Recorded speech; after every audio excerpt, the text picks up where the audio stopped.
impano yanjye ntabwo ikorera mu kirere Salongo akoreramo, uriya akorera mu isi y'umwijima, hanyuma agakoreshwa n'abakurambere aribo bajya hamagarwa. Ubuhamya burahari, amasedara hari, nabarambikaho ibiganza nyuma y'imyaka 7-6 ne barabazinze, abana bakonka mu nda, ababazingaga nabo bapfumu. Mu ministry muri ministeri y'Imana, nawe urabibona ijisho riraguha. Nabwiye abantu kwira ikote ryanjye cyangwa ikaruvate nyambaye, ndamutse nyigwaye ukayijyana kwa Salongo, ukeze kwitakwirirwa ihajya, iriya ni tekinike. Iwanjye harara hakumuriro w'imbaraga z'Imana uhakandiye.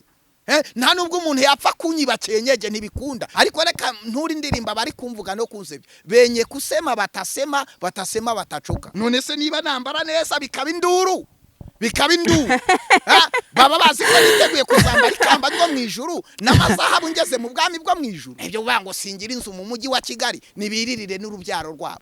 Ati Yongwe n'umukire, ati agenda muri tax L ya $20,000. $20,000 ayo nubwo wakongera 10 ntabwo ayideduwana, ahubwo wavuze ngo TXL cyangwa parado uzamumbarize ngo nihe karite jaune ashaka ko ntafite paradis. Ntabwo ari bwo bwa mbere ntanga imodoka rwose, sibwo bwa mbere ntanga imodoka, ntabwo wazajya kubaza. No mu minsi ishize haruwo natije imodoka irariwe mu rugo nijoro nicaranye na madamu ndangije gusenga numva ndafashijwe. Noneho rero ubwo bandakaje bazareba mu minsi iri imbere izo ngiye kugenda. Noneho ubwo bandakaje umvise ni quartier ntuyemo shobora kuyihindura. Ubwo bandakaje rero umvise, ubwo bandakaje rero abakristo banje bari France, abakristo bizera ibyo mvuga bari mu Bubirigi bari France, bapakiye imyenda baraza kureba style nambara. Mfite confidence zo kubwiriza abantu bagakizwa bagatanga amaturo nkabona amafaranga. Gasaro TV.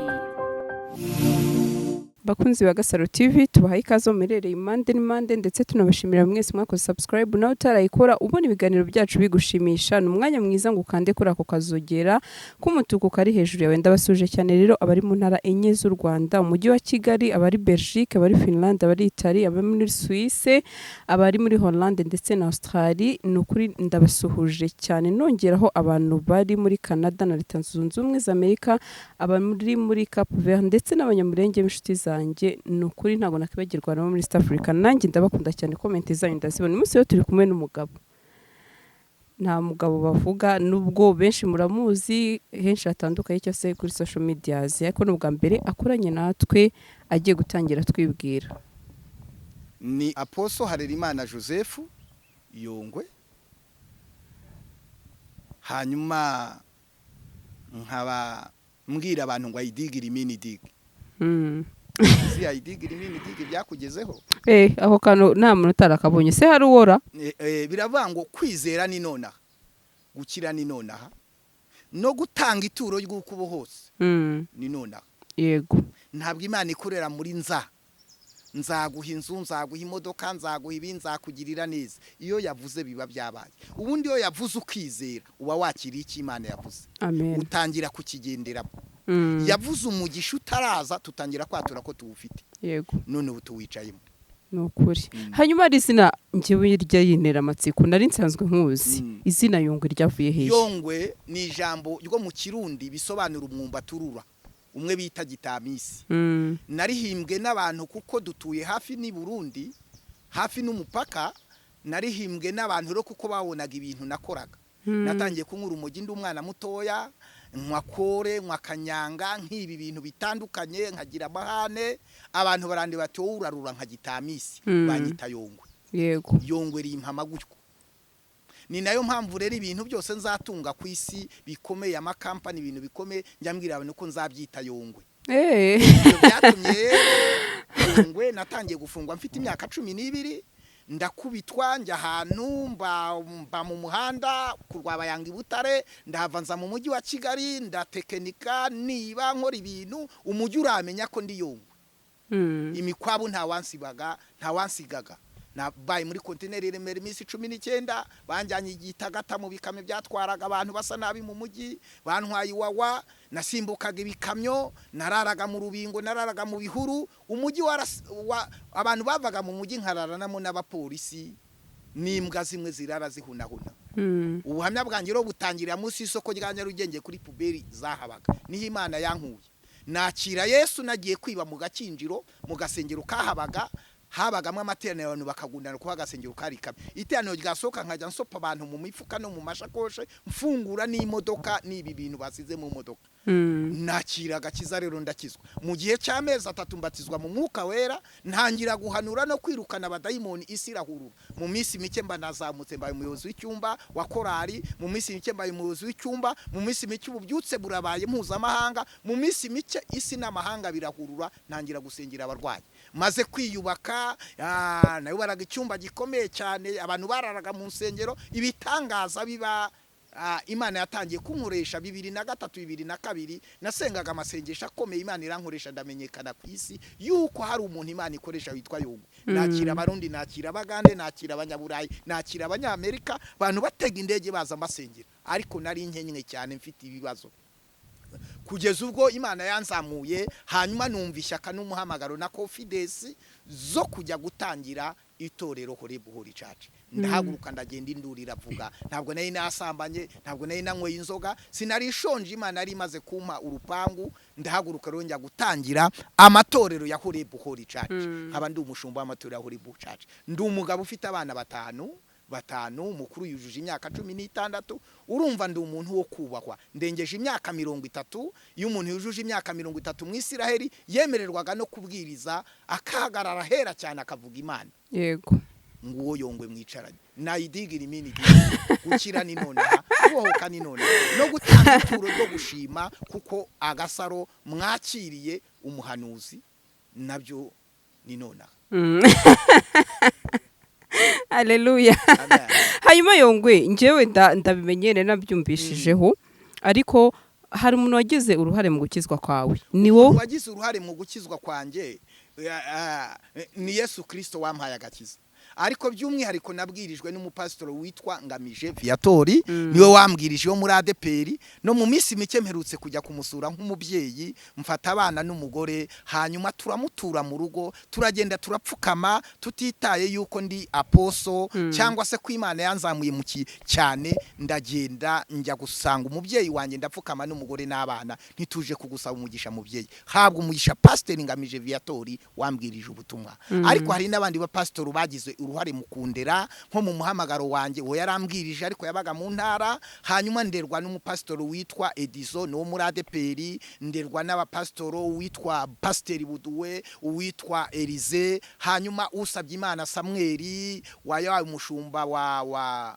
ADPR bariya bose barandese kuko impano zanjye zakuri imbere yabo nibahabwa umugisha aho bari ndabubaha ni nayo mpamvu nubaha itorero ryambwirije ubutumwa ntabwo nzashyigikira impirimbanyi zirirwa zirisenya n'abandi bagyiyitirira bagasenya ibikorwa by'umwuka wera Imana izabahana ahubwo bihane bakizwe barisengere hanyuma wambwiye Horebuhori Church nanjye ari ryo torero narinzi kuri Pstr Yongwe ariko numvishe ko iryo torero atari ryawe ukuri kw'ibintu nukuye atari igande ryaba ari igande uwo mwenda nijye wambaye nta nundi uzigera uwambara nijye wambaye nta nundi uzigera uwambara ndi umushumba w'ababishop bamwe baswi babaye muri iki gihugu n'abandi bahari hanyuma waba wambaye nawe yambaye umwenda wo kubwiriza ubutumwa bwiza yitwa Horebu uwo suwo mu ruhande rw'ababisha n'uwo mu ruhande rwanjye waba yambaye umwenda wa Horebu turifuza ko abantu bose bawambara ariko cyane cyane ntibambara umwenda w'itorero Horebu bakambara umwenda wa Kristo Yesu bagasa n'ubutumwa bwiza bakabwiriza amahanga nicyo twifuza ngewe mvuga ibintu uko biri Pstr Claude twakoranye ikiganiro we ubwo aravuga ati umubajije ibyangombwa by'iryo torero ntabyo yabona atahubwo nawe araragiwe kwa ibyo ni nkuko wavuga ngo Yesu ntiyapfuye azuke nuko wavuga ngo Yesu ntiyapfuye ngo azuke ariko umuzuko wa Yesu wizihizwa n'abantu bose amahanga n'amahanga kuri Pasika sibyo nta nubwo twanatinda tuvuga ibya Pstr Claude ni pasteri muri Miracle Center nkuko abyivugira ntabwo yamenya ibya Horebu kuko ntabwo ari muri stati yayo nta nubwo yamenya ibya Apotre Horebu nta ibyo abivuga nka Pstr Claude wenda yaba biterwa n'ishyaka ry'Imana cyangwa abiterwa nuko tutemeranywa na bimwe tutemeranwa mu byatambutse mu bihe byatandukanye ariko twe ntabwo twafata igihe cyo kurwana na Claude no gusobanura ibya Claude. Reka tubwire abantu ngo ayidigire imini diga, gukira ni nonaha, kubohoka ni nonaha, kumenya Yesu ni nonaha. Twebwe turakomeje, turashingira, twiteguye muri no misoni turi kubatiza kubera ibintu bitandukanye. Hanyuma ikindi, amatorero mu Rwanda yarakubiswe, amwe arafungwa, andi ntarafungurwa kubera ibihe turimo bya coronavirus. Ntabwo dufite ikibazo cy'abakristo, dufite ikibazo ahubwo cyo kubayobora tukabageza mu ijuru. Ntidufite ikibazo cyabo twabwirije, ahubwo dufite ikibazo cy'abanyabyaha buzuye isi. Claude rero natera imbere ahari, ntabwo twatererana amagambo na Claude. Jewe ndi intumwa, ndi Apotre. Yuri intumwa haboneka abagutuka, haboneka abagusebya, haboneka bakubwira ibintu bitandukanye, ariko abo bose Imana yatubujije kubarakarira, kuko tubarakariye imbaraga z'Imana zituriho zabagwa nabi, zaborege. Ahubwo abo ntabwo bari mu ruhande rw'ababisha banje, nibavuge icyo tutemeranwa nabo. Ntabwo imbaraga z'Imana nkorera zingana n'imbaraga za Satani, zingana n'imbaraga za Jaja, ntabwo ibitangaza bya Yesu bigereranwa n'ibitangaza bya Jaja n'ibitangaza bya Salongo. Ibyo nibyo tutemeranijweho, ariko ubundi n'abanyarwanda n'abavandimwe nta kibazo. Ntabwo nafata igihe cyo nta nubwo najya kuryama ngo mbasengere, kuko amateka y'aho Imana ingejeje n'iby'Imana yankoreye bariya ntabwo natererana naba amagambo. Ibyo babivuga nk'abantu. Urakoze. Tukiraho ukomeje kuri Salongo, numvishe ngo wagiye kuraguza kwa Salongo. Hanyuma we ngarakubwira ati ngewe ntago niba ari ati nago ntera inzuzi ati sindagura. Atakaba ariho mpamvu wahereye wikoma umuntu bita Salongo. Isi n'amahanga amahanga yose, abanyarwanda, abakristo, abapagani bazi ko ndi umuhanuzi.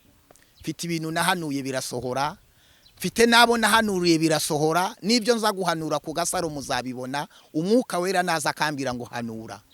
Impano yanjye ntabwo ikorera mu kirere Salongo akoreramo. Uriya akorera mu isi y'umwijima, hanyuma agakoreshwa n'abakurambere aribo bajya hamagarwa. Je nabatijwe mu mwuka wera, hanyuma mpabwa impano z'Imana. Petero yaravuze ngo Yakobo ngo twasogongeye tukamwumva. Yesu Kristo imbaraga twasogongeye tukazumva. Ibyakozwe n'intumwa ibice 8. Imbaraga za Panekote zamanutse ku munsi wa 50, ku munsi wa Panekote. Ntabwo zipimwa ntizigereranya, zirondora byose, zikiza byose, zimenya byose. Nta biriya ntabwo byakunda. Ntabwo wajya kuraguza ku muntu utemera ko ari umupfumu. Nukuvuga ngo ayo makuru ni ibinyoma. Ayo makuru ni ibinyoma. Salongo nta nubwo turicarana, mubona ku mashusho, hanyuma nkamubona kuriya. Nta nubwo nteganya kwicarana na kereka mpamagara akambwira ati ngwino usengere nature ibyaha, cyangwa se aramutse ambwiye ati duhurire Nyabugogo, cyangwa abanyamakuru Agasaro TV mukamamagara tukajyana kwa Salongo. Ariko Yongwe kwerekana ko Salongo nta mbaraga afite. Yongwe uzatuma mbatumira. Iyo ntabwo yagukundira Salongo. Oya ntabwo yabyanga. Ntabwo yagukundira Salongo, si wowe ugerageje gusa. Ntabwo yagukundira. Duhuye yasafuriya cana umuriro ukaka, sinzongera kubwiriza. Nzayoboka Imana ye. Biriya avuga ngo yagendeye hejuru y'amazi. Muhamagare duhurire kuri pisine igira metero 12 cyangwa 14. Nagendera hejuru y'amazi kuri metero 14 ndasenga Imana ye. Bibiliya yanjye ndayinywesha itabi niko navuze. Ibyo nabivuze isi yose irabizi.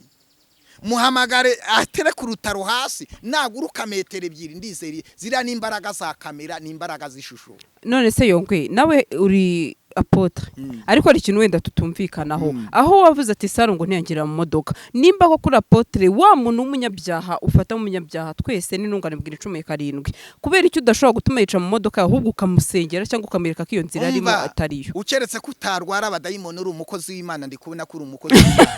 Nawe twicaranye ufite abadayimoni, icyambere bajwigira bakavuza induru bakiruka. Iyo ufashe ibiri muri Salongo izo mbaraga zajya zimukoreramo, nasobanuye ko zigeze mu modoka zanjye, kereka hari abantu bamufata amaguru n'amaboko cyangwa bakamuzirika. Ibi murimo biriya bimukoresha byasakuza byabwejagura, bisakuje byirukanga ngo birahiye bishobora kumenera ibirahure by'imodoka. Nicyo nashakaga kugaragaza. Naho Salongo mfite inshingano zo kumubwiriza, kumuhindura. Abantu nibumva ibyo navuze, ibyo rero nuko nabivuze, ni nuko biteye. Nabivuze nerekana ko nta mbaraga afite zansinziriza, nkuko avuga ngo yansinziriza ku muhanda. Ngerageza no kwerekana ko n'imbwa ibi wanjye mu rugo atashobora kuyisinziriza no kuyica. Hejuru y'imbaraga z'abadayimoni hari imbaraga z'Imana, hejuru y'abapfumu n'abakonikoni hari imbaraga z'Imana. Ibyo nibyubakwe gutyo nibigende gutyo, nuko byubatswe. Ntabwo njya gushaka utwatsi iyo nsengera abantu ngo bakire, ntabwo nshaka utuntu mbasiga. Yesu, iyo Imana igukijije imbaraga za Yesu ntibazihongerera utundi tuntu, nta tundi. Yesu arihagije, powerful, imbaraga zuzuye. Ni imbaraga, iyo uvuga izina rya Yesu ufite imbaraga bita donamisi. Ni imbaraga ziri hejuru y'imbaraga z'ibitwaro bya kirimbuzi, ni imbaraga ziri hejuru y'ibyogajuru zidaterurika, zidapimwa. Izo mbaraga ntabwo zakwinjira kwa Salongo zijye kubaza Salongo, izo mbaraga ntabwo bazigereranya. Iyo Salongo aza kuvuga ngo yagendeye hejuru y'amazi mu izina rya Yesu, nari kuvuga ngo oye dore umugabo wizera. None se yaza kuvuga ngo yarobye ifi mu izina rya Yesu, ntabwo nari kujya kuri canugo mvuge. Ayo uvuga ngo jajya ngo yarobye ifi zipfuye bikozwe na jajya, ni tekinike. Ibyo simbyemera. Ifi yaroba Gisenyi yaziroba Nyabugogo muri Yanza cyangwa muri Nyabarongo, muhamagare areke kuroba nyinshi. Atera urushundura hari kamera, tumuha urushundura rutarimo ikintu, rutarimo izi, arujugunye mu mazi hazamuka imwe, tuzemera yuko afite imbaraga. Naho ibyo gusinzira sinsinzirizwa n'abapfumu n'igini bita mayimuna rijya rimpamagara. N'Abanigeria n'ababukoba bajya bampamagara iyo maze iminsi nsengera abarwayi mena amabanga y'abadayimoni, bakambwira ngo bazanyica. Ni katika jina la Yesu. Je navuze izina rya Yesu abasazi barakira, utabara mu gihugu cy'u Rwanda. Navuze izina rya Yesu ingumba zirabyara. Navuze izina rya Yesu abagore batwite inda barogeho imyaka 7-8 baziviraho babyara abana bazima. Abagore barogeye za Bugande, barogeye za Bukoba, baje kunde barozwe nabo bapfumu. Ubuhamya burahari, amasedara hari, nabarambikaho ibiganza nyuma y'imyaka 7-6 barabazinze. Abana bakonka mu nda, ababazingaga nabo bapfumu barazengurutsa aho hose. Niyo mpamvu imbaraga mvuga ndazizi. Izi mbaraga za Yesu zankuye mu muhanda zimpindura umuministiri. Ndi umuministiri muri ministeri y'Imana, nawe urabibona, ijisho riraguha. Izi mbaraga mvuga za Yesu zambwiye ko nzagenda mu ndege zigahinduka tagisi, ngiye mu ndege nyinshi zitandukanye. Izi mbaraga za Yesu zambwiye ko zizankomeza nkaba ikimenyetso kigirwa impaka. Niyo mpamvu bose bajya impaka ngo umuntu yakwambara gute amakositimu buri munsi, ngo umuntu yahinduranya amamodoka gute. Bo ntibizera yuko umukozi w'Imana ashobora kugira imyenda n'imyenda, amamodoka n'amamodoka, amazu n'amazu, ibibanza n'ibibanza. Isi n'ibirimo ni ibya data, nibyo Uwiteka ni wabishinze mu nyanja. Imana mbwira abantu barayizi kandi amateka yayo aragaragara. Ntabwo rero twafata ibintu byo kwa Salongo tubigereranye n'iby'Imana. Hejuru y'imbaraga za Satani hari imbaraga z'Imana. Niba imbaraga z'Imana senga cyangwa zajyaja umvize cyangwa izimita afite, naze duhurire Nyabugogo hari abantu akora ibitangaza turebe.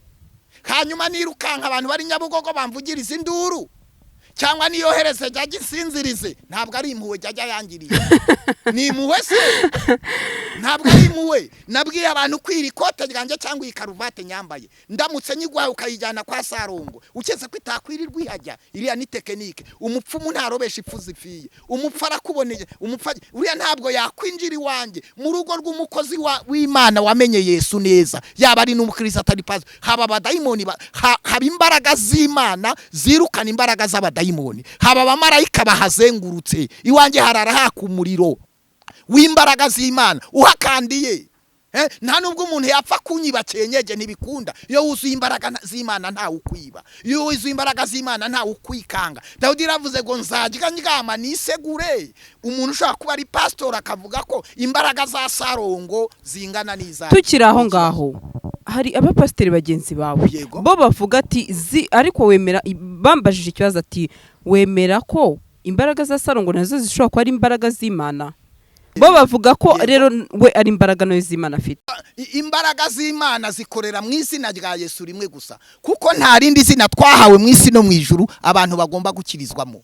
ukeretse izina rimwe rya Yesu ariko nawe yemera Imana ukeretse rimwe rya Yesu ubundi cyo jajya niki niba imbaraga za Yesu niba imbaraga za Salongo ari imbaraga z'Imana nazane jajya ukiza akiriza abantu Nyabugogo tumubone nasohore jajya ryajwi rya jajya ribwira abantu aze jajya kore ku bantu iyo Yesu agiye gukiza ntavugana n'abakurambere iyo Yesu agiye gukiza ntavugana n'abapfuye Imana ni y'abazima ntabwo ari Imana y'abapfuye abadayimoni twirukana niki n'imbaraga zikorera mu bakurambere bapfuye batizeye Imana n'imbaraga zikora mu bapinzi bapfuye batamenya urupfu rwa Yesu no kuzuka kwe n'imbaraga z'amashitani pastor yavuga ko jajya ari imbaraga z'Imana zimukoresha cyangwa ko akorera Imana yaba Imana yabo ariko ntabwo yaba Imana ya Apotre Joseph ntabwo yaba Imana ya Yesu Kristo wapfuye akazuka ntabwo ari imbaraga za Yesu umwe wapfuye akazuka ariko hariho Imana nyinshi hariho Imana z'ibiti harimo Imana z'amabuye mwiseri habaga ibigirwamana byitwa Diane habaga n'ibindi bya Shera byari bishinze ahantu hatandukanye ariko Imana dusenga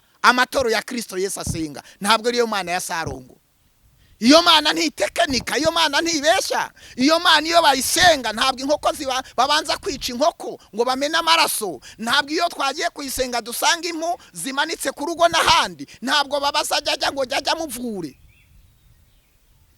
muvure ngo dore bakuzaniye umuntu muvure uwo jajya ninde ngo reka mbaze jajya oya ayidigira imini dig Imana impaye imbaraga zo gusenya ayidigira imini dig simpamanya n'umupastor uvuga ibyo ayidigira imini dig ntabwo nziyu Imana yampamagare gusenya ibicaniro by'abayari kandi ibyo batavuga nzabivuga none se Yongwe haramagara cya Yesu Kristo ndi umunyembaraga muri Kristo Yesu ntabwo ntinya barozi ntabwo ntinya abapfumu ntabwo bikunda nta zindi mbaraga zizaboneka mu Rwanda ziruta imbaraga za Yesu Kristo nta yindi Mana atari Imana nizeye nta wundi mukiza atari umukiza Yesu Kristo ntabwo nzaceceka nubwo abapastoro bahaguruka bavuga butumwa bagahaguruka bakikonegita kuri Salongo je nasizwa amavuta ntabwo nzatsindwa ndi umutsinzi ntabwo nzaceceka nahawe kuvuga ntabwo nzazima namenye ibanga ryo gusenga ntabwo nzacena namenye ibanga ry'ubukire ntabwo nzasubira inyuma nta murozi wanshobora nta mupfumu wanshobora izina rya Yesu twarivuze dushonje turarya sinkeneye abarigereranya izina rya Yesu twararivuze ingumba zirabyara abasazi barakira rigatunze imfubyi n'abapfakazi twararisenze rihagarika intambara ku butaka bw'u Rwanda abanyarwanda bagira amahoro ariryo tuvuga bariyunga izindi Mana zitunza abanyarwanda ntazo Imana ya Abrahamu na Isaka na Harera Imana Joseph niyo Mana iyoboye igihugu cy'u Rwanda nta yindi Mana iriho ufite indi Mana itari iyo nayizane none ngo hari abapfumu hariya abapfumu bose nibaterane bazana Imana yabo yewe ntabwo mpamagara abapastoro ngo bamfashe umva mwabapastoro mwe ntimumfashe mwabanyamasengesho ntimumfashe mwaba protokole mwe mwabavuga ntimumfashe nimuhamagara abapfumu bose bavuga ku macanu duhurire Nyabugogo usimbuka ku rutarasimbuke ufite igina rirekure kuri Joseph nibikunda nzababangamira iteka iyaba itegeko batandegaga ko nagiye kwica umutekano wabo injyo ziri wabo najya kuzimena ibintu besitaye by'intembo bavugiramo bakabesha abantu najya kubishwanyaguza jewe ntabwo ukuboko kwanjye kwagira ikibazo nguko uko Imana yampamagaye nibareke nkorere mu muhamagaro wanjye niwo gusenya ubwami bwa Satani nibareke nkorere mu muhamagaro wanjye niwo gukiza indwara niwo kwirukana niwo gukora deliverance niwo kuvangwa gahuru ka Satani karahi nibandeke nkore rero nahiya abandwanya ntabwo nkeneye kuvuga kuba pastoro bashyigikiye jajya ntabwo nkeneye kuvuga kuba pastoro bari kuvuga ko ndi umukene ntabwo ngiye kuba pastoro bavuga ko ntiri imyenda niko babyumva mbivuze utarabimbaza nawe ibyo warabyumvise aha utumye ngira akabazo k'amatsiko none se nk'abo bapasteri ni bagenzi bawe mukorera wenda mbese mwisi twaguke gukorera Imana imwe ariko wenda ukumva ati Salongo akoresha imbaraga z'Imana n'ukubera iki mu busanya bamwe ati n'iz'Imana hanyuma Yongwe ati n'iz'umwijima umuntu wese uvuga ko Salongo akoresha imbaraga z'Imana zikomoka muri jajya je ntabwo mwemera nka pasteri sibyo ahubwo mwemera nk'umuntu wiyita pasteri atazi cyari ntabwo yamenye urupfu rwa Yesu nta nubwo yamenye kuzuka icyo ni icyambere hanyuma icya kabiri umuntu wese ungereranya n'umupfumu ntiyanatinya kumbwira yuko njya mu bapfumu. Icyo ni icya kabiri. Icya gatatu, navuze ko izo mbaraga nazo zidahari, kubera raporo mfite yabo nakiriye bavuyeyo, abo nasengeye bavuyeyo, abampamagaye, abakijijwe, abo ababeshywe, abibaza ibyo n'abandi kandi benshi bagenda bayoba. Izi mbuga nkoranyambaga bamwe bazaza batangaza ibidafite umumaro, genda tangaza umwami Yesu. Ubutumwa twahawe nubwo kuvuga imbaraga z'Imana. Ufite izindi mbaraga avuga zitari iz'Imana, uwo sinzu afite shebuja akorera. Databuja nkorera we wapfuye akazuka, uwampamagaye ntabwo akorana n'abakurambere, ntakorana na karande, ntakorana n'inyatsi. Izo mbaraga ntabwo zigereranwa. Aba rero tudahuza, nta nubwo nkeneye ko mpuza nabo, sinkeneye ko mpuza nabo.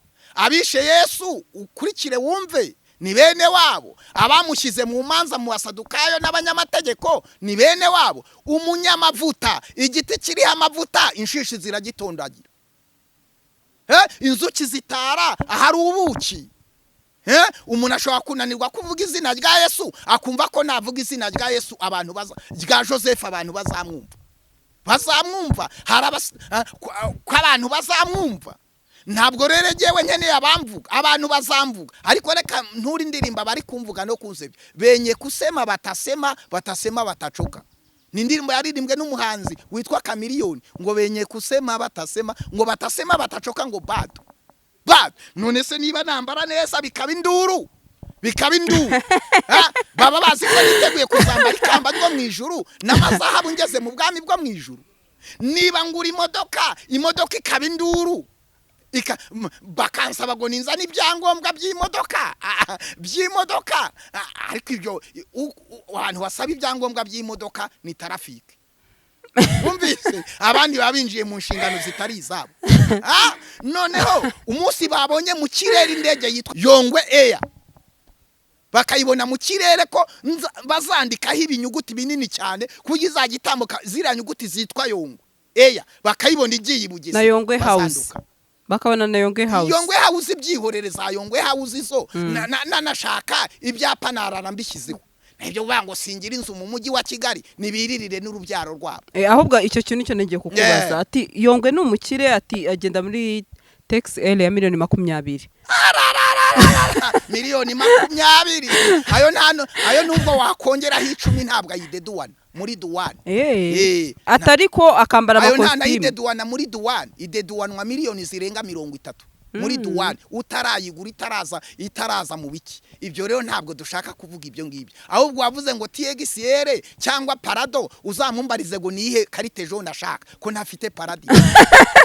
Uzamumbarize ngo nihe karite jaune ashaka. Ubuse wayimuha Yongwe inde uwo muntu nyine, ubwo wayimuha muha iki? Umuha imodoka. Ntabwo ari bwo bwa mbere ntanga imodoka, sibyo? Sibwo bwa mbere ntanga imodoka, ntabwo ari bwo bwa mbere ntanga imodoka rwose, sibwo bwa mbere ntanga imodoka. Ntabwo haba wazajya kubaza. No mu minsi ishize hari uwo natije imodoka irariwe mu rugo nijoro, nicaranye na madamu ndangije gusenga numva ndafashijwe. Mbwira madamu ntereka duhamagare wa muntu twatije imodoka yitwarire. Wamuhamagara numero irahari. Ntabwo ari imwe si kabiri si gatatu dutanga imodoka. Ariko imodoka tuyihaye pasitoro, twaba tuyihaye pasitoro ngo ajye gukorera Imana, sibyo?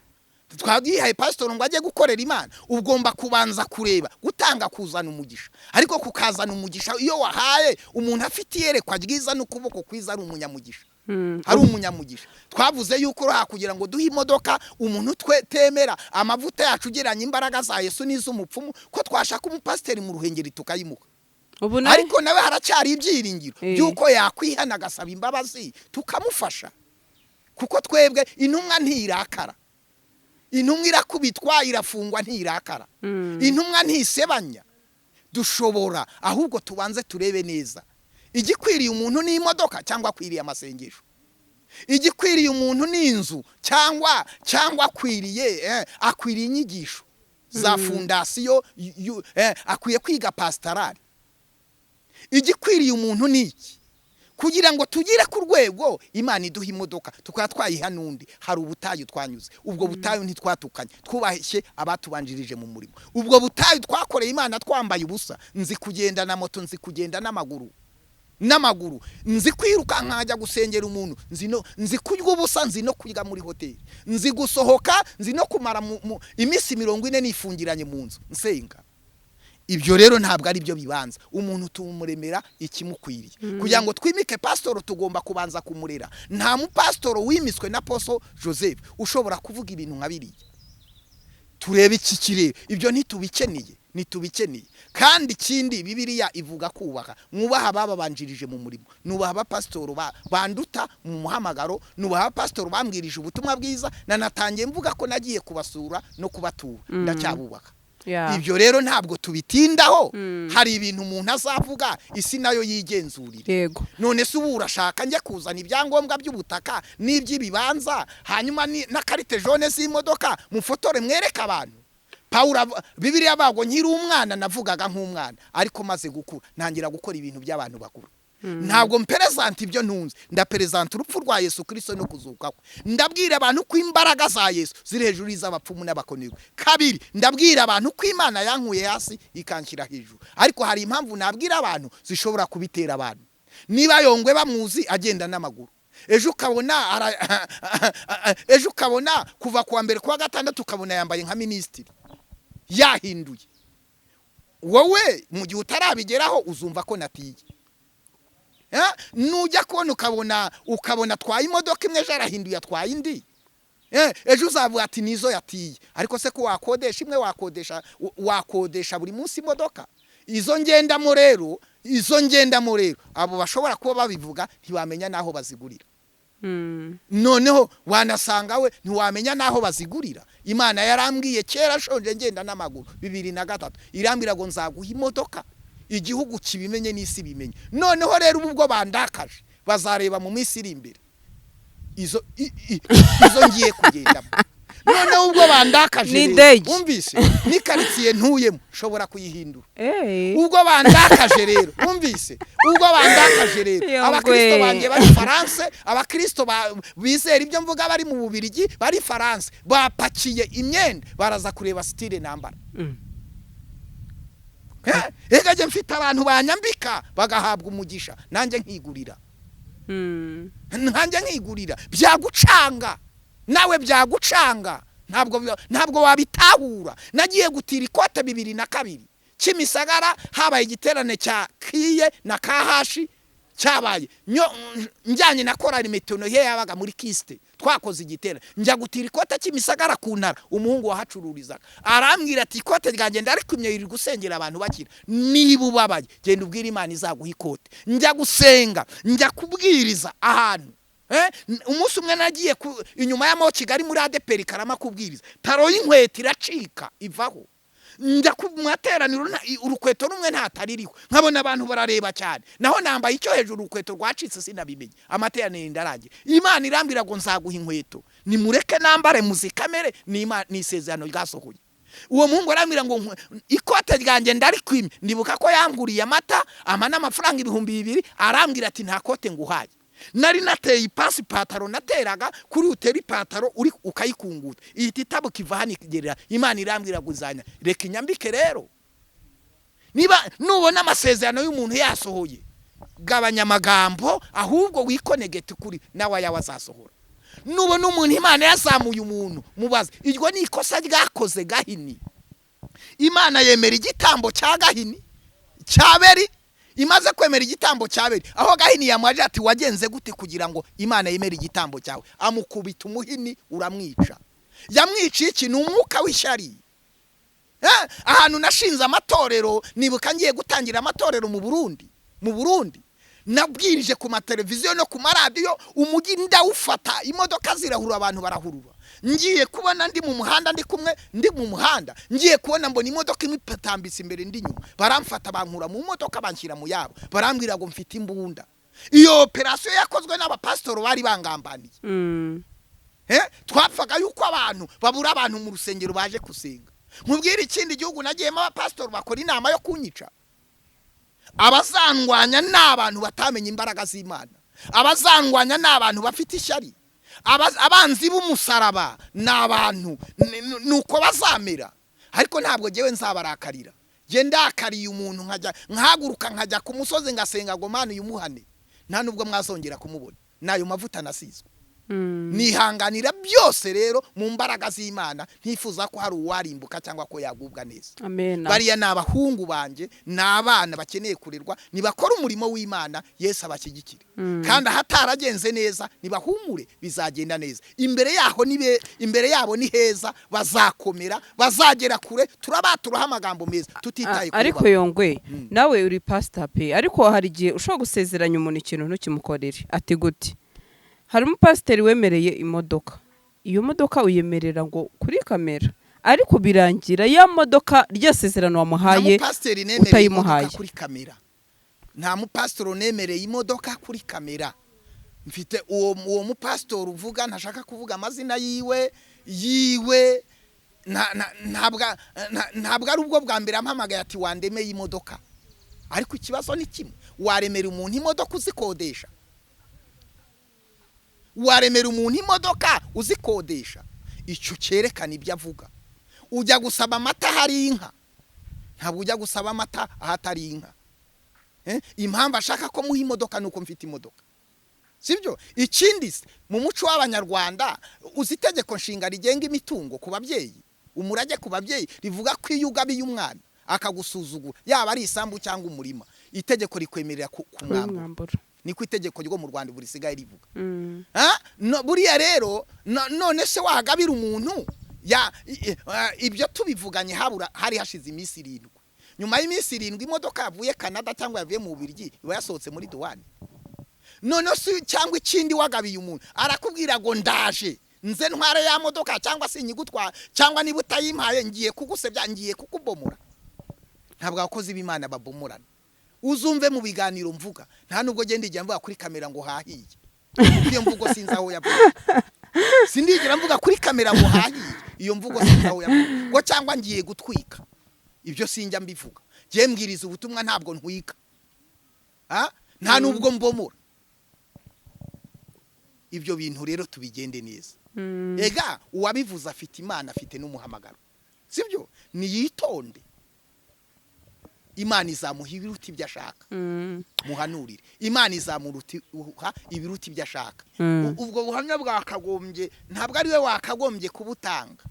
Jewe ubundi jewe cy'abantu muri confidence zanjye n'abantu bankurikira uraza no kubisoma wenda ko kuri channel yawe baraza kukubwira ko Yongwe agira confidence. Confidence nziterwa n'iki? N'amasengesho nasenze. Confidence nkaziterwa nibitangaza nabonye Imana ikora. Confidence nkaziterwa naho Imana yankuye naho ingejeje. Haba ari mu rwego rw'ubuzima busanzwe, haba ari mu rwego rw'umwuka mwivuga butumwa. Muri izo confidence rero mbwira abantu ngo ayidigire imini dige. Gukira ni nonaha, kubohoka ni nonaha no kwizera ibyo mvuga ni nonaha. No gutanga ituro. Nta teraniro Yesu yakoze ataturishije. Abantu bose bizera ibyo mvuga bagomba gutura. Je nabyuka mu gitondo nkasanga muri telefone yanjye batuye. None se Yongwe hanyuma rero no kuba nabwira umuntu ngo natanga ituro ryo kwihumanura sije wabitangije ni Yesu yabitanze. Nese Yongwe kamuha icyanditswe. Oya buretse gato ya 10 ngo nimutanga ituro. Buretse gato ndabyemera. Sengera utanze ituro. Sengera umuntu wese ukeneye ko musengera. Ariko nanamubwiye ngo atanga ituro Bibiliya irabinyemerera. Atayafite se. Atayafite ahubwo ashonje hari naboma. Nuko ngo uhita ubabloka ukongera kumuvugisha kandi yaguta ikibazo. Pastor aboroka abakristo. Ntabwo pastor aboroka abakristo. Twakira telefone kuva ku wa mbere kugera ku wa gatandatu. Cyakora umuntu ashobora ko je nakira telefone. Ubu mfunguye telefone yanjye ushaka gusanga nahamagawe n'abantu barenga 200. Abo bantu 200 banyoheye kuri WhatsApp. Ndara ntasomye WhatsApp zose z'abantu banyoherereje. Ndara ntanasomye ibintu byo umuntu ashobora kunyohereza message kuri WhatsApp bikananira. Kubera ibyishi amaso kureba muri telefone. Ubu nimva hano ndicara hano. Hatuje nje kuri telefone nsubiza abanyoherereje. Ntabwo rero umuntu ashobora kunyandikira kuri WhatsApp agakuraho ifoto kandi igiye kumumenya ni ifoto yiwe iriho kuko nzuko twavuga nkamubura akumva ko yambuze ariko ntabwo tuboroka abantu. Telefone yanjye nawe uzayigerageze na saa 9 za nijoro nagira abantu. Abana ahubwo bibaza impamvu ntaryama nasinzira. Mfite imbaraga z'umubiri ku buryo n'abana banje bambaza ati wagiye uruhuka koko. Ndakora cyane kuko mpanganye n'abanyabyaha ku isi mfite umugambi wo kubwiriza abantu. ntabwo rero ituro gutanga ituro ni itegeko ry'Imana no kurimpa ni itegeko ry'Imana no mu ndahiro narahimba bishop apostolique ntabwo nimitswe n'abashumba barenga 300 bitangazwa na televiziyo y'igihugu makuru ya saa 7 nimugoro n'uwasuzugura iyo ndahiro yarahiye yaba atagira discipline. Hanyuma rero hirya y'ibyo mu byo nare harimo no kwigisha abantu gutura ni ngombwa ko tubibigisha. Paulo abango twabibye mw'iby'umwuka tugomba kubasa mw'iby'umwuka tugomba kubasarura mw'iby'umwuka ni itegeko ry'Imana. Ahubwo natwe ubwacu twatangiye tubivuga dufite abo turemera nabo dufasha uko bwije uko buki twubaka umubiri wa Kristo Yesu. Nibutsa n'abantu umuntu watuye cyane n'Imana. Imana niyo yatuye cyane yatanze umwana wayo w'ikinege kugira ngo umwizera atarimbuka. Undi watuye cyane w'umuhanga yabaye Aburahamu watuye ikinege cye Isaka. Undi watuye ni Yefuta. Abantu ntibaratura bazatura amayero bazatura amapawuni amadolari amarivure sterling n'amanyarwanda kugira ngo nubake amatorero nshinge nubake amatorero nubake za nsengero ntangaza njyana ubutumwa mu mahanga aba ba big ba Brini Hizi ba Joyce Meya ba Billy Garamu abo bose basapotsinzwe n'abakristo kwisi. Mu minsi mike ahubwo nzabaha umurongo bagomba kujya batangiraho amaturo bigaragara ku mugaragaro. Iryo ni ihame. Je simpamanya n'abapastoro batavuga ko bakunda amafaranga. Je nkunda amafaranga. Nkunda amafaranga cyane. Simpamanya n'abapastoro bavuga ko badasaba amafaranga. Je nsaba ko abantu bakizwa nkanabasaba ko bamaze gukizwa ko nkabasaba n'amafaranga. Kuko udafite amafaranga ntaho wagera. Impamvu abantu bari kunkuramo komanteri nuko babona nyafite. Nuko babona uko nambara. Iyi myenda na amafaranga, iyi kamera iri gukora na amafaranga, iyi mikrofone na amafaranga, essence na amafaranga, abana biga mu mafaranga, duha mu mafaranga. Udakunza amafaranga wakunda iki? Agasaro TV Imana ibaha amafaranga mu izina rya Yesu. Abantu munyumva bari mu mahanga Imana ibaha amafaranga mu izina rya Yesu. Abakurikira iki kiganiro Imana ibaha amafaranga mu izina rya Yesu. Nimukabura amafaranga mu gihugu kirimo amafaranga. Nimukabura amadolari n'amayero n'amapawuni mu gihugu kirimo amafaranga. Ibanga ryo kubona amafaranga nuko yashaka ugakura amaboko mu mufuka nuko yakunda nuguhagarara mu byo wizeye ukagira confidence. Mfite confidence zo kubwiriza abantu bagakizwa bagatanga amaturo nkabona amafaranga. Mfite confidence zo kugenda amahanga nkashinga amatorero abizeye ibyo mvuga bakansapotinga. Namwe niba mukunze ibyo mvuga nomero yanjye ni 0788 54 11 mureka amagambo ahubwo muture mwikonegite mu izina rya Yesu. Hari ikindi ushaka? Ayidigiri nini di abanyizera buriya babyumvise ndakanguka ariho barakanguka ahubwo ushyiraho ikiganiro vuba. None se Yongwe ni ngombwa umwaka 2000 by'amayiro kuki udashaka kumubwira ati tura wenda uko wifite? Mu byo mvuze hari tarifu wumvisemo hari tarifu wumvisemo umuntu atura uko yifite. Ariko tunibukiranye ko amaturo Gahini yazize iki? Yatanze ituro ridakwiye Imana irarigaya akuramo kujya kwiyahura. Ananiya na Safira bazize iki? Bazanye ituro banusuye bapfira imbere ya Petero. Abiseri batuye amaturo y'injonjori Imana irayanga. Ega nubwo ntaba mpanuye hari abantu bashobora kwizera ibyo mvuze bakagendera ku ijambo vuze kuko rivuzwe n'umukozi w'Imana bikabyara igitangaza. Aho twoye kuhatinda. Umuntu uzi ibyo akora nta nubwo yatanze icyacuma gikurikirana ngo cyaje yatanze yasaba umugisha agiye gushaka ikindi azakigarura. Kandi nawe ni kubigenza ndabona ujye ubikora mu idini ryawe. Genda tura muri Katolika. Okay. None se ikindi kibazo cy'amatsiko Yongwe. Iyi saha wenda nago ndibikubaze ngiye by'imitungo yawe ku mugano yana nubwo byo waje kumurika aho uba ni wawe. ahubwo reka dukosora iryo jambo. Sibyo? Reka dukosora iryo jambo. Wowe urakodesha cyangwa uba mu nzu yawe? Ndakodesha. Ni yawe se? Oya. Ni yandi? Ni ya nyiri inzu nyine. Ayo ni amakosa dukosora ku muntu wese ukodesha. Mbari yo nkosora. Nabyumve ubwo mbari yo nkosora. Nujya muri Amerika ugakodesha inzu amadolari 1000 uzabe ati mfite inzu kuko ni yawe wayiguze mu minsi 30. Ni yawe wayiguze mu Yesu nemera n'umukristo ukodesha akavuga ngo siye. Oya navugaga yawe wiyubakiye. Umva nkubwire sinemera umukristo ukodesha nujya avuga ngo siwe akodesha ni wawe mu minsi wahishyuye. ni wawe izo nizo confidence ni wawe mu minsi wa niba wishyuye amezi 3 ni wawe amezi 3 niba wishyuye amezi 6 ni wawe mu mezi 6 ashobora kuba ari wawe ariko ayo mafaranga utafite uyaha nicyo nari nshatse kubaza wowe icyo ukeneye kumenya ni ukumenya ngo ahomba ubundi si ntumwa zibahe nanjye nakubashije intumwa ibaho ubutumwa intumwa reka ubwire Yongwe ituraho ubutumwa buyerekeje intumwa ituraho ubutumwa buyerekeje aho ubutumwa bunyerekeje niho ntura hari umunsi napakiye abana tujya kubi Burundi tujya kuba mu kindi gihugu intumwa ituraho ubutumwa buyerekeje ubitegeko rya leta rivuga yuko ba executive nabameya batura mu turere babwirizamwe tubwira abatwumva rero Joseph ntabwo afite ikibazo cy'inzu ahubwo mfite ikibazo cyo kubaka imitamenwa nk'iri uri kureba hariya hakurya muri Kigali nkandikaho ngo Yongwe house nicyo kibazo mfite izo karitsiye nigeze kugiramo utuzu n'utuzu wumvise nta nubwo nazituramo Imana yaranzamuye amen wabyo Imana yaranzamuye kandi ikindi twabwira abantu jewe ntabwo nturaho mfite inzu ntabwo naturaho mfite inzu naturaho nshaka gutura kubera ko mfite ubushobozi kabisa sawa ibyo nibyo bita ibanga ryo kuzamuka ibanga ryo kuzamuka ejo ndumva ari kuwa mbere nahamagawe n'umuntu nzi w'umudamu hanyuma nkubita surprise yari kumwe n'umuntu umwe w'umuyobozi ukomeye ntavuze izina yamusuye mu rugo bumva ubutumwa bumva kuri YouTube kuri channel imwe ibyo ndi kuvuga uwo mudamu abati Joseph ni inshuti yanjye arampamagara ari kumwe na famille yamusuye mageze rero naratangaye nasanze uwo mudamu akodesha inzu ibihumbi 2,800 by'idolari urumva inzu akodesha 2,880 by'idolari narebye hasi hanze ndeba mu gikari ndeba ibiri muri salo ndacanganyukirwa nyiri muri urwo rupangu nahise mpamagara madamu namubwiye ni ibintu biri mu nzu nibiri hehe nitubishaka turashaka guhindura ibintu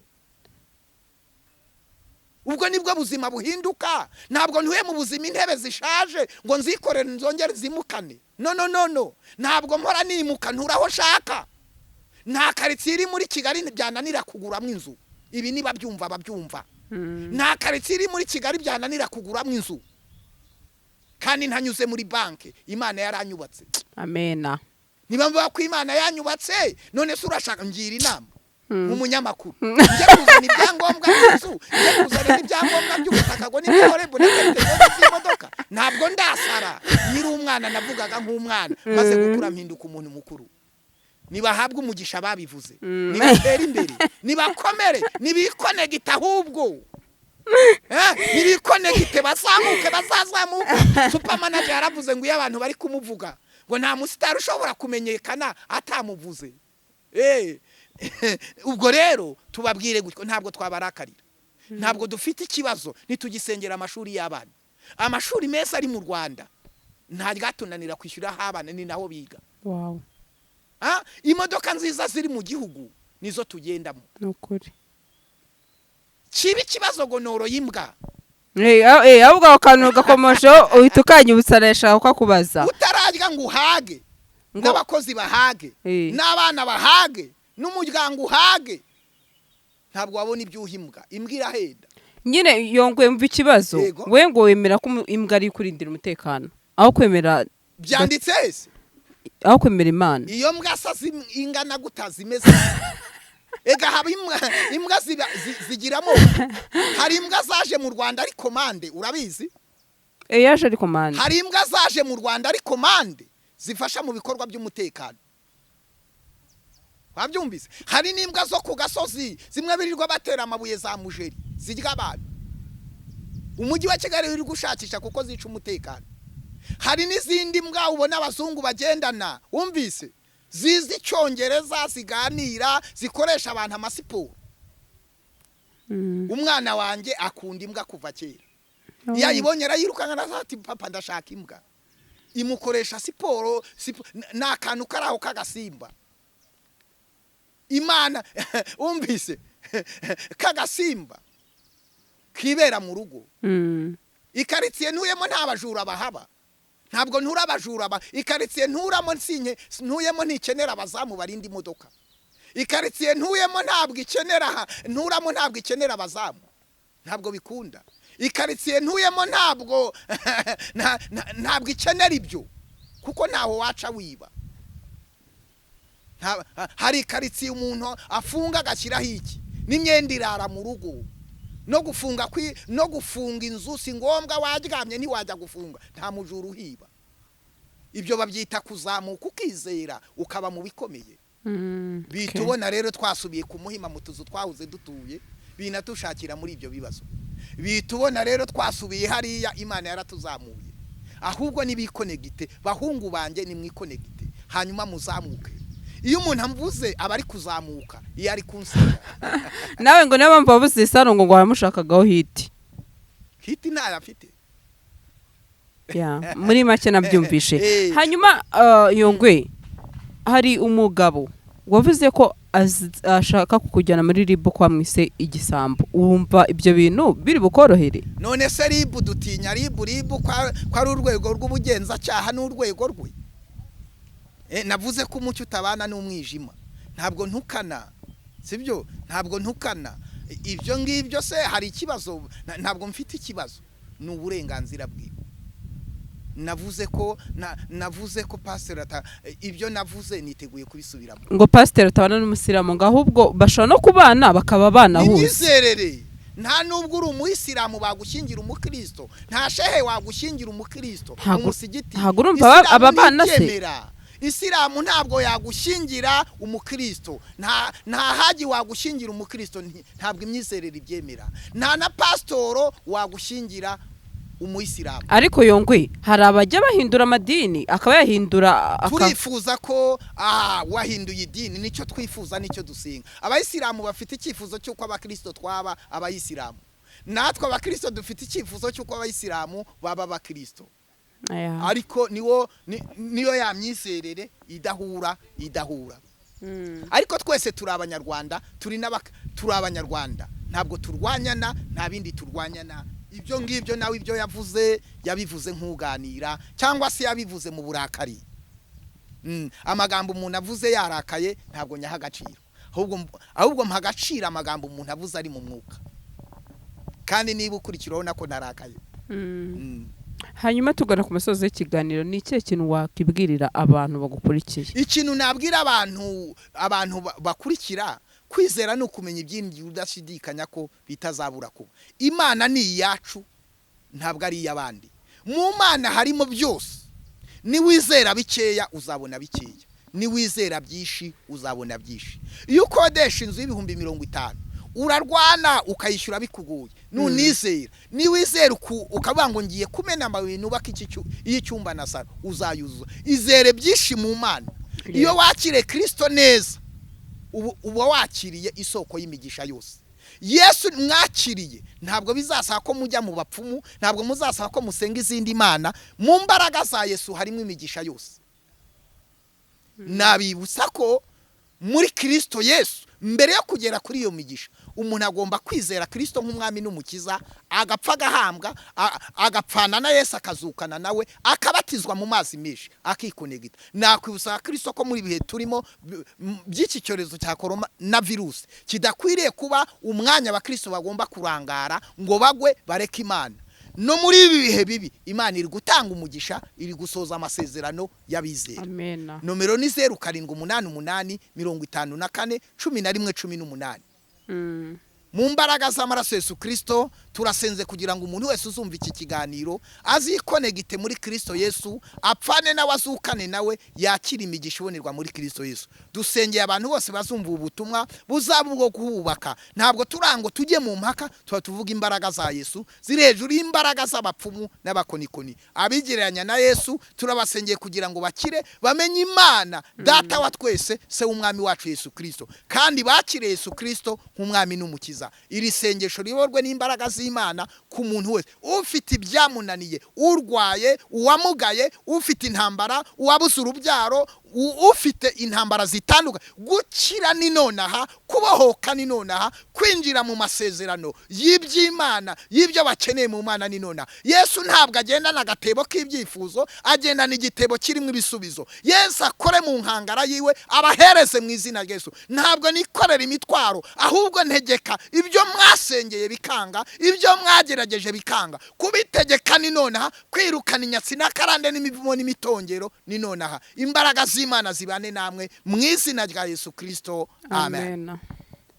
Yongwe, reka ngushimire cyane kuri iki kiganiro tugiranye, ndumva ari icy'umumaro, nkubwira ngo wakoze cyane, n'ikindi gihe tuzakubone. Nayidigiri mini digi kugaruka. Imana ibahe umugisha. Gasaro TV.